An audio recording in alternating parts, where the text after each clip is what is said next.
Hello friends, എല്ലാവർക്കും ഒരു പുതിയ വീഡിയോയിലേക്ക് സ്വാഗതം. അപ്പോൾ ഇന്ന് നമ്മൾ ഡ്രൈവ് ചെയ്തുകൊണ്ടിരിക്കുന്നത് ഹ്യുണ്ടായിയുടെ i20 ഏറ്റവും ടോപ്പ് എൻഡ് വേരിയൻ്റ് ആണ്. പെട്രോൾ എഞ്ചിനാണ് നമ്മൾ ഇപ്പോൾ ഓടിച്ചുകൊണ്ടിരിക്കുന്നത്. സോ ഇതിൻ്റെ ഒരു എക്സ്പീരിയൻസ് ഒന്ന് ജസ്റ്റ് ഷെയർ ചെയ്യാം. പിന്നെ എൻ്റെ വണ്ടി ഏതാണെന്ന് നിങ്ങൾക്ക് അറിയാമല്ലോ, അപ്പം അതിൻ്റെയും ഇതിൻ്റെയും തമ്മിലുള്ളൊരു ഡിഫറൻസും പിന്നെ ഇതിൻ്റെ സെഗ്മെൻറ്റിൽ തന്നെ മറ്റൊരാൾ. അപ്പോൾ ഇതിനെ നമുക്ക് എങ്ങനെ പറയാമെന്ന് വെച്ചാൽ, ഒരാൾ സേഫ്റ്റി എന്ന് നമുക്ക് വേണേൽ പറയാം, മറ്റേ ആൾ മൈലേജ് എന്ന് നമുക്ക് പറയാം.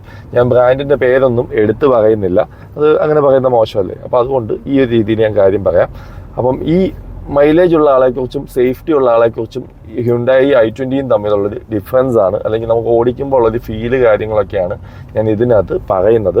വണ്ടിക്കകത്തേക്ക് കയറുമ്പോൾ ഉള്ളൊരു ഫീലിനെ കുറിച്ച് ഞാൻ പറയാം. കാരണം ഇതിൻ്റെ ലുക്സിനെ കുറിച്ചൊന്നും ഞാൻ പറയുന്നില്ല, കാരണം വേറൊന്നുമല്ല, ഇപ്പം പല ആളുകളുടെയും പെർസ്പെക്റ്റീവ് വെച്ചിട്ട് അല്ലെങ്കിൽ ഓരോ ആൾക്കാരുടെ ടേസ്റ്റ് വെച്ചിട്ട് ലുക്സൊക്കെ പേഴ്സണലി ഡിഫറെൻ്റ് ആയിരിക്കും ഇഷ്ടപ്പെടുന്നത്. സോ അതുകൊണ്ട് നമുക്ക് ഇതിൻ്റെ ഇൻറ്റീരിയറിനകത്തേക്ക് കയറുമ്പോൾ ഉള്ളൊരു ഫീല് ഞാൻ ആദ്യം തന്നെ പറയാം. i20യിൽ എനിക്ക് തോന്നുന്നൊരു കാര്യം, കുറച്ചും കൂടി ഒരു പ്രീമിയം ഫീല് നമുക്ക് കിട്ടുന്നുണ്ട്. അത് ഇപ്പം ഈ പറഞ്ഞ സേഫ്റ്റി ഉള്ള ആളാണേലും മൈലേജ് ഉള്ള ആളാണേലും രണ്ട് പേരുടെയും ഇൻറ്റീരിയർ വെച്ച് നോക്കുമ്പോൾ i20 നമുക്ക് കുറച്ചും കൂടി പ്രീമിയം ഫീല് എനിക്ക് ഫീൽ ചെയ്യുന്നുണ്ട്. പിന്നെ മറ്റൊരു കാര്യം പറയുകയാണെങ്കിൽ, നമുക്ക് വേണമെങ്കിൽ ഒന്ന് റാങ്ക് ചെയ്ത് നോക്കാം. അപ്പം ഇൻറ്റീരിയറിൻ്റെ ലുക്സ് അല്ലെങ്കിൽ ഫീലിനകത്ത് റാങ്ക് ചെയ്യുവാണെങ്കിൽ ആദ്യം ഒന്നാമത്തെ റാങ്ക് നമുക്ക് കൊടുക്കാൻ പറ്റുന്നത് i20ക്ക് തന്നെയാണ്. ഇനി രണ്ടാമത്തെ റാങ്ക് നമുക്ക് കൊടുക്കാം സേഫ്റ്റി ഉള്ള ആൾക്ക് കൊടുക്കാം. മൂന്നാമത്തെ റാങ്ക് തീർച്ചയായിട്ടും മൈലേജ് ഉള്ള ആൾ. 3 പേരെ നമ്മൾ നോക്കുന്നുള്ളൂ. അപ്പം 3-ാം സ്ഥാനമാണ് മൈലേജ് പാർട്ടിക്ക് കിട്ടിയിരിക്കുന്നത്. സെക്കൻഡ് നമ്മൾ പറഞ്ഞു സേഫ്റ്റി ഉള്ള ആൾക്ക് വരാനുള്ള റീസൺ എന്താണെന്ന് ചോദിച്ചാൽ, അതിൻ്റെ ഇൻറ്റീരിയർ കാണാൻ ഓക്കെയാണ്, അത്യാവശ്യം മെറ്റീരിയൽസ് എല്ലാം നല്ലതാണ്. പക്ഷേ എനിക്ക് അതിനകത്ത് ഞാൻ റാങ്ക് കുറയ്ക്കാനുള്ളൊരു കാര്യം വേറൊന്നുമല്ല, അതിൻ്റെ ഇൻസ്ട്രുമെൻറ്റ് ക്ലസ്റ്റർ, ഇൻഫോർടൈൻമെൻറ്റ് സിസ്റ്റം നമുക്ക് ഒട്ടും ഒരു എന്താ പറയുന്നത്, ഒരു പുതിയ ഇപ്പോഴത്തെ ഒരു അപ്ഡേറ്റഡ് ആയിട്ടുള്ള ഒരു കാറിനകത്ത് നിൽക്കുന്ന രീതിയിലല്ല അതിനകത്ത് കൊടുത്തിരിക്കുന്നത്. കുറച്ചും കൂടെ ഒരു ലുക്സ് അത് ഇത്തിരി നമുക്ക് ഡൗൺ ആക്കുന്ന ഒരു കാര്യമാണ് ഇൻഫോർടൈൻമെന്റ് സിസ്റ്റവും അതേപോലെ ഇൻസ്ട്രുമെന്റ് ക്ലസ്റ്ററും. ഇതിന്റെ മൈലേജ് ഉള്ള ആളിലേക്ക് പോവുകയാണെങ്കിൽ അതിന് 3rd റാങ്ക് കൊടുക്കാനുള്ള റീസൺ വേറൊന്നുമല്ല, മൊത്തത്തിൽ അതിൻ്റെ ഇൻറ്റീരിയറിനകത്തേക്ക് കയറുമ്പോൾ ഒരു ഫീല്, അതല്ലെങ്കിൽ അതിനകത്തുള്ള ആ ഒരു ഇൻസ്ട്രുമെൻറ്റ് ക്ലസ്റ്ററിൻ്റെ ഒക്കെ ആ ഒരു ഡിസൈൻ മൊത്തത്തിൽ കുറച്ചൊരു ഔട്ട്ഡേറ്റഡ് ആയിട്ടുള്ള ലുക്കാണ് അത് ഇറങ്ങിയ സമയം തൊട്ട്. പിന്നെ അതിൻ്റെ മെറ്റീരിയൽസ് നമ്മൾ നോക്കുകയാണെങ്കിൽ പോലും നമുക്ക് ആ ഒരു സോഫ്റ്റ് ടച്ച് മെറ്റീരിയൽസ് ഒക്കെ വളരെ ചുരുക്കം സ്ഥലങ്ങളിലേ ഉള്ളൂ. അതുള്ളതാണെങ്കിൽ പോലും അതിൻ്റെ ഡിസൈനൊക്കെ കുറച്ചൊരു പഴയ ടൈപ്പിലാണ് നമുക്ക് ഫീൽ ചെയ്യുന്നത്. പക്ഷേ ആ വണ്ടിക്ക് അതിൻ്റേതായ വേറെ കുറേ അഡ്വാൻറ്റേജസ് ആണ് ആ വണ്ടിയിലേക്ക് വരുമ്പോൾ നമുക്ക് കിട്ടുന്നത്. അതൊക്കെ നമുക്ക് വഴിയേ പറയാം. പിന്നെ i20ക്കകത്ത് എനിക്ക് ഫീൽ ചെയ്ത കാര്യം, ഇൻസ്ട്രുമെൻറ്റ് ക്ലസ്റ്റർ ഓക്കെ നൈസാണ്, അത്യാവശ്യം നല്ലൊരു ഇൻസ്ട്രുമെൻറ്റ് ക്ലസ്റ്ററാണ്, കാണാനായിട്ട് അടിപൊളിയാണ്.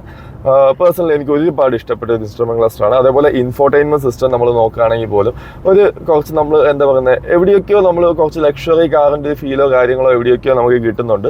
സ്റ്റിയറിംഗ് ഒക്കെ ആണെങ്കിൽ പോലും കുറച്ച് സ്പോർട്ടിയാണ്. അതേപോലെ തന്നെ അതിൻ്റെ ആ ഒരു ഡിസൈനൊക്കെ നോക്കുകയാണെങ്കിലും ഇതുണ്ട്. ഈ ഒരു പോർഷനെല്ലാം നമുക്ക് കുറച്ചൊരു പ്രീമിയം ഫീല് എവിടെയോ കിട്ടുന്നുണ്ട്. സോ അതെല്ലാം ഭയങ്കര സാറ്റിസ്ഫൈങ് ആയിട്ടുള്ള കാര്യങ്ങളാണ്. പിന്നെ ഈ ഒരു AC കൺട്രോൾസ് കാര്യങ്ങളെല്ലാം നോക്കുകയാണെങ്കിൽ സ്വിച്ചസ് എല്ലാം നല്ല ഈസി ആയിട്ട് നമുക്ക് കൺട്രോൾ ചെയ്യാൻ പറ്റുന്ന ടൈപ്പാണ്. പിന്നെ താഴെ നമുക്ക് വയർലെസ് ചാർജർ കാര്യങ്ങൾ, അങ്ങനെയുള്ള ഓൾമോസ്റ്റ് എല്ലാ ഫീച്ചേഴ്സും എനിക്ക് ഒരുപാട് ഇഷ്ടപ്പെട്ടു. പിന്നെ ടോപ്പ് എൻഡിനകത്ത് സൺറൂഫ് വരുന്നുണ്ട്. നമുക്ക് ആവശ്യമുണ്ടോ ഇല്ലയോ എന്നുള്ളത് ആവശ്യമുള്ളവർക്ക് വാങ്ങാം. എന്തായാലും സൺറൂഫ് അവർ കൊടുത്തിട്ടുണ്ട്. പിന്നെ ഈ പറഞ്ഞ സാധനങ്ങളൊന്നും ഞാൻ ഈ പറഞ്ഞ 2 പേർക്കും വന്നിട്ടില്ല. അതെല്ലാം ഈ ഒരു വണ്ടിക്കകത്ത് നമുക്ക് i20ക്കകത്ത് കിട്ടുന്നുണ്ട്. i20യിൽ എനിക്ക് കുറച്ചും കൂടെ ഇഷ്ടപ്പെട്ട കുറച്ച് കാര്യങ്ങൾ എന്താണെന്ന് ചോദിച്ചാൽ, നമ്മൾ ഇൻഡിക്കേറ്റേഴ്സ് ആയാലും അതായത് ഇതുപോലെ സ്വിച്ചസ് ഒക്കെ ആണെങ്കിലും കുറച്ചും കൂടെ എല്ലാം ഒരു ക്വാളിറ്റി ഫീലിംഗ് നമുക്ക് എല്ലാ സ്ഥലത്തും നമുക്ക് തോന്നുന്നുണ്ട്. കാരണം നമ്മൾ സ്വിച്ചസിനകത്തൊക്കെ ആയാലും ഈ ഇൻഡിക്കേറ്റർ ആയാലും വാഷറൊക്കെ ആണെങ്കിലും ഇടുന്ന സമയത്ത് അതിൻ്റെ ആ ഒരു ക്രിസ്പ് ഫീലില്ലേ, അത് നമുക്ക് കുറച്ചും കൂടെ കൂടുതൽ i20ക്കകത്ത് കിട്ടുന്നതായിട്ട് എനിക്ക് കമ്പാരിറ്റീവ്ലി എനിക്ക് തോന്നുന്നുണ്ട്. പിന്നെ ബോസിൻ്റെ സ്പീക്കേഴ്സ് വരുന്നുണ്ട്. അതുകൊണ്ട് തന്നെ അത്യാവശ്യം നല്ല രീതിയിൽ നമുക്ക് മ്യൂസിക് നമുക്ക് എൻജോയ് ചെയ്യാൻ പറ്റും. ഞാൻ ഈ പറഞ്ഞ മൈലേജ് ഉള്ള ആൾക്ക് ഈ പറയുന്ന പോലെ നല്ലൊരു മ്യൂസിക് സിസ്റ്റം ഇല്ല. മെറിഡിയൻ ട്യൂൺ ചെയ്യുന്നു എന്നൊക്കെ പറഞ്ഞാലും അതിൻ്റെ സ്പീക്കേഴ്സ് എല്ലാം നോർമലി അവർ തന്നെ കൊടുക്കുന്ന ഒരു സ്പീക്കേഴ്സാണ്. അതൊക്കെ ഇതിനകത്ത് ബോസിൻ്റെ സ്പീക്കേഴ്സ് കാര്യങ്ങളെല്ലാം കിട്ടുന്നുണ്ട്. അത് ഈ പറഞ്ഞ സേഫ്റ്റി ഉള്ള ആളിലേക്ക് പോവുകയാണെങ്കിൽ ഹർമൻ്റെ മ്യൂസിക് സിസ്റ്റം കിട്ടുന്നുണ്ട്. ഇൻറ്റീരിയറിനെ കുറിച്ച് സംസാരിച്ചു കഴിഞ്ഞു. ഇനി നമ്മൾ സംസാരിക്കാൻ പോകുന്നത് ഇതിൻ്റെ എഞ്ചിനെ കുറിച്ചാണ്. അപ്പം ഈ ടർബോ വേരിയൻസ് കാര്യങ്ങളൊന്നും നമ്മൾ ഇതിനകത്ത് പറയുന്നില്ല, കാരണം വേറൊന്നുമല്ല, നമ്മളിപ്പോൾ ഓടിച്ചുകൊണ്ടിരിക്കുന്നത് 1.2 ലിറ്റർ ആണ്. അപ്പം പിന്നെ മാത്രമല്ല, ഈ മൈലേജ് ഉള്ള ആൾക്ക് ഒരു 1.2 ലിറ്റർ എഞ്ചിൻ മാത്രമേ ഉള്ളൂ. അപ്പോൾ അതുകൊണ്ട് ടർബോ എഞ്ചിനെ കുറിച്ച് ഞാൻ സംസാരിക്കുന്നില്ല. സോ നമ്മൾ ആദ്യം തന്നെ ഈ സേഫ്റ്റി ഉള്ള ആളെ ഈ ഒരു കമ്പാരിസണിൽ നിന്ന് മാറ്റി നിർത്തുകയാണ്. അത് വേറൊന്നും കൊണ്ടല്ല, പുള്ളിക്കാരന് 3 സിലിണ്ടർ എഞ്ചിൻ മാത്രമേ ഉള്ളൂ. സോ അതുകൊണ്ട് തന്നെ നമുക്ക് അതിന് റാങ്കിങ് കൊടുക്കാൻ പറ്റില്ല. ഒരു 3-ാമത്തെ റാങ്കായിട്ട് നമുക്ക് കൊടുത്ത് പുള്ളിനെ ആദ്യം തന്നെ അങ്ങ് ഒഴിവാക്കിയേക്കാം. കാരണം 3 സിലിണ്ടർ ആണ്, അത്ര വലിയ റിഫൈൻഡ് ഒന്നുമുള്ള എഞ്ചിനല്ല, ഓടിക്കാനായിട്ടും വലിയ സുഖമുള്ള എഞ്ചിനോ കാര്യമൊന്നും അല്ല. അപ്പോൾ നമുക്ക് ഇനി മൈലേജ് ഉള്ള ആളെയും ഇദ്ദേഹത്തെയും തമ്മിൽ നമുക്ക് കമ്പയർ ചെയ്യാം, നമ്മുടെ i20യും തമ്മിൽ നമുക്ക് കമ്പയർ ചെയ്യാം. അപ്പം ഇതിനകത്ത് ഞാൻ റാങ്കിങ് കൊടുക്കുകയാണ്. രണ്ടാമത്തെ റാങ്കാണ് i20ക്ക് കൊടുക്കുന്നത്. വേറെ ഒന്നും കൊണ്ടല്ല, നമ്മൾ നോക്കുകയാണെങ്കിൽ ഇപ്പം മോർണിംഗ് ഒരു 7 മണി സമയമാണ്, വലിയ ബ്ലോക്കോ കാര്യങ്ങളോ ഒന്നുമില്ല, അത്യാവശ്യം ചെറിയൊരു ലോങ് ഡ്രൈവിലാണ് ഞങ്ങളിപ്പോൾ വന്നുകൊണ്ടിരിക്കുന്നത്. ഏകദേശം ഒരു 10-70 കിലോമീറ്ററോളം ഞങ്ങളിപ്പോൾ ഓടി വന്നു. പക്ഷേ ഇത്രയും ടൈമായിട്ടും ഇതിനകത്ത് മൈലേജ് കാണിക്കുന്നത് ഒരു 17.7 കിലോമീറ്റർ ആണ് മൈലേജ് കാണിക്കുന്നത്. ഏകദേശം അത് നോർമലി ഈ സെഗ്മെന്റിലുള്ള പല വണ്ടികൾക്കും കിട്ടുന്നൊരു മൈലേജാണ്. പക്ഷേ മൈലേജ് ഒരു ഘടകമാണ് നമ്മൾ എഞ്ചിനെ കുറിച്ച് സംസാരിക്കുമ്പോൾ. അതുകൊണ്ട് തന്നെ ഒന്നാം സ്ഥാനം ഞാൻ ഈ പറഞ്ഞ മൈലേജ് എന്ന് നമ്മൾ പറയുന്ന ആൾക്ക് തന്നെ കൊടുക്കുകയാണ്. കാരണം പുള്ളിക്ക് നല്ലൊരു എഞ്ചിനുണ്ട്, 4 സിലിണ്ടർ എഞ്ചിനാണ്, റിഫൈൻഡ് ആണ്. അതിൻ്റെ കൂടെ തന്നെ മൈലേജും കിട്ടുന്നത് ഒരു 22-23 ഒക്കെ നമുക്ക് എങ്ങനെ പോയാലും ഒരു ലോങ് ഡ്രൈവിലൊക്കെ മൈലേജ് കിട്ടും. ഇതുപോലത്തെ ഒരു വലിയ വണ്ടികളൊന്നും ഇല്ലാത്തൊരു കണ്ടീഷനിൽ നമ്മൾ ഓടിക്കുകയാണെങ്കിൽ 24 കാര്യങ്ങൾ നമുക്ക് മൈലേജ് 24+ ഒക്കെ കിട്ടും. എനിക്ക് 25-26 ഒക്കെ പലപ്പോഴും കിട്ടാറുണ്ട്, നമ്മൾ 4-5 പേര് വണ്ടിയിലുള്ളപ്പോഴൊക്കെ. ടോപ്പ് 10ൽ നിന്ന് നമ്മൾ റാങ്കിങ് ഈ 2 പേർക്കും കൊടുക്കുകയാണെന്നുണ്ടെങ്കിൽ നമുക്ക് വേണമെങ്കിൽ ഒരു 8 മാർക്ക് ഇദ്ദേഹത്തിനും 9 മാർക്ക് മൈലേജ് ഉള്ള ആർക്കും കൊടുക്കാം. ആ ഒരു ചെറിയ ഡിഫറൻസേ ഉള്ളൂ, മൈലേജിൻ്റെ ഒരു ഒറ്റ റീസണിലുള്ള ഡിഫറൻസേ ഉള്ളൂ, ബാക്കിയെല്ലാം രണ്ടും സെയിം ആണ്.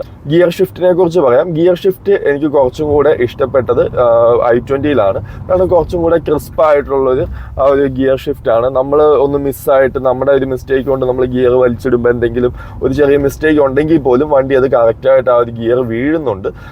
പിന്നെ അതുപോലെ നമ്മൾ കുറച്ച് സ്പോർട്ടി ആയിട്ട് ഓടിക്കുന്ന സമയത്താണേലും ആ ഗിയർ ഇടാനായിട്ടുള്ളൊരു സുഖം, അല്ലെങ്കിൽ ആ ഒരു ബിൽറ്റ് ഫീൽ, അത് നമുക്ക് കുറച്ചും കൂടെ കമ്പാരിറ്റീവ്ലി ഇതിനകത്ത് കൂടുതലാണ്.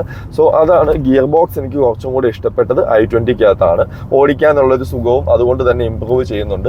പിന്നെ നമ്മൾ ഇതിൻ്റെ ഒരു സസ്പെൻഷനെ കുറിച്ച് പറയുകയാണെങ്കിൽ i20യിൽ വരുമ്പോൾ നമുക്ക് കുറച്ചും കൂടെ ഹാർഡായിട്ടുള്ളൊരു സസ്പെൻഷനാണ്.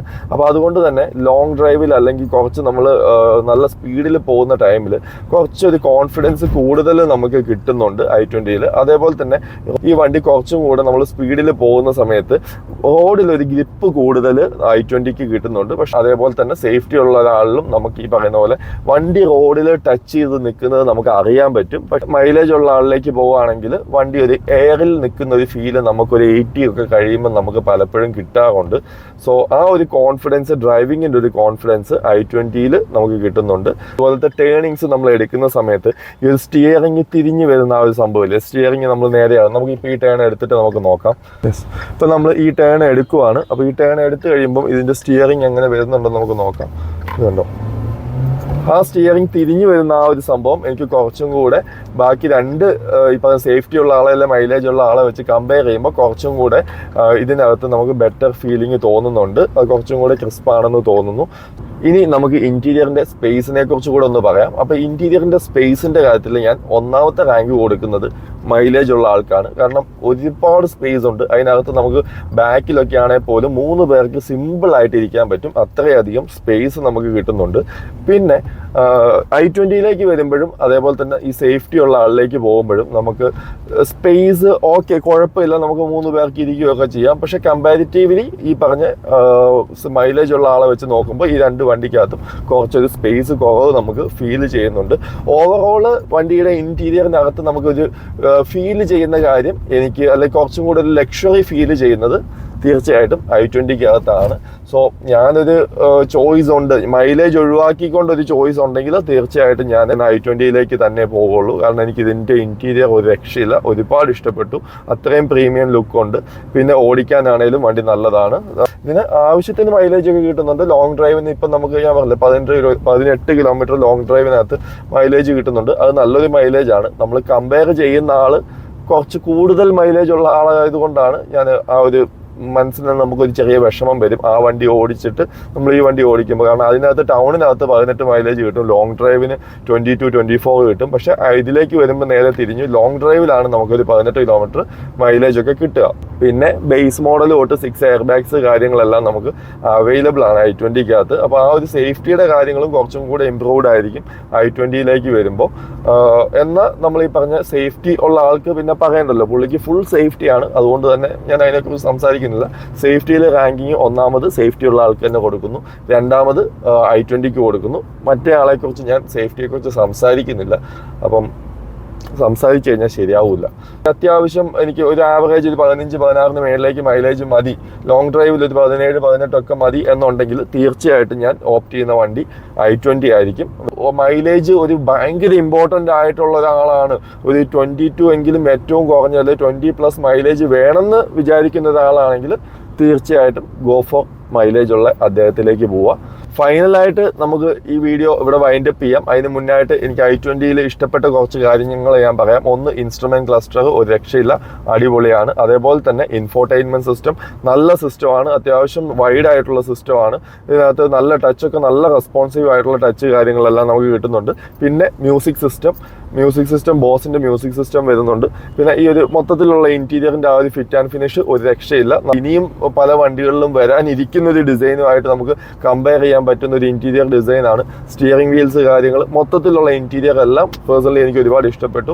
അപ്പോൾ ഇത്രയും കാര്യങ്ങളൊക്കെ എനിക്ക് പറയാനുള്ളൂ. i20യുടെ ഒരു എക്സ്പീരിയൻസും അല്ലെങ്കിൽ ഇതിന്റെ കമ്പാരിസണും ഒക്കെ ആയിട്ട് എൻ്റെ വായി തോന്നിയതൊക്കെ പറഞ്ഞാണ്. സോ നിങ്ങൾക്ക് ഇതിനകത്ത് കുറേ ഗുണമുള്ള കാര്യങ്ങൾ കിട്ടിയിട്ടുണ്ടെന്ന് തോന്നുകയാണെങ്കിൽ ചാനൽ ഒന്ന് സബ്സ്ക്രൈബ് ചെയ്തേക്കുക, അല്ലെങ്കിൽ ഒന്ന് സബ്സ്ക്രൈബ് ചെയ്തേക്കുക. അടുത്ത വീഡിയോസിൽ നമുക്ക് വീണ്ടും കാണാം.